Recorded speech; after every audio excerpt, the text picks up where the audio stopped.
Something that I think about a lot when I hear these fantastic discussions of the intersectionality of oppression and the way that our movement can learn lessons from and mirror the successful movements behind us. And I try to put that in perspective of today rather than just look at it from a historical point of view. Something I think about a lot is the concept of allyship and the fact that, the Black Lives Matter movement, that they need people, of racial privilege to be white allies, that feminist movement needs males to be male allies, that the LGBT movement needs straight people to be straight allies. And in that sense, our movement is quite pioneering because every one of us is an animal ally.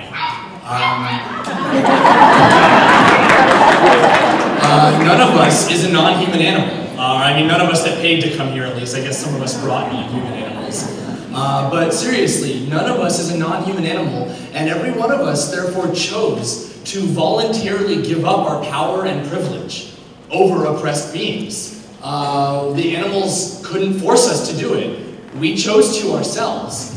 And that's something that a lot of movements are seeking right now, is people of power and privilege to say, you don't have to take this power from me because I'm willing to give it up because I don't deserve it, and I know it's hurting you. And that's something that every single person in this room has already done.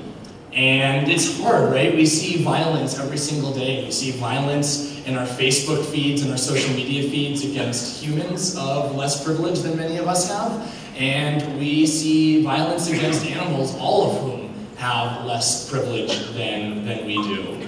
And it's difficult, tiresome work to combat it, but it's also beautiful work to combat it. And I'm so excited to share the next few days with all of you as we learn how to do that work even better. It's such a tough balance in so many ways to know the way, the unify versus argue kind of balance. I think that on one hand, obviously, it's so important that we recognize our differences and talk about them in an atmosphere of mutual respect. But it's also so much more important that we don't let those tear us apart, right? And that's, I think, really what we're getting at here. And that's why this conference exists, to say, hey, we don't have to all think that the exact same paths are the same, but we can't be jerks to each other about it, right? We are so relatively few compared to the outside world, and we need to make sure that we're stronger together.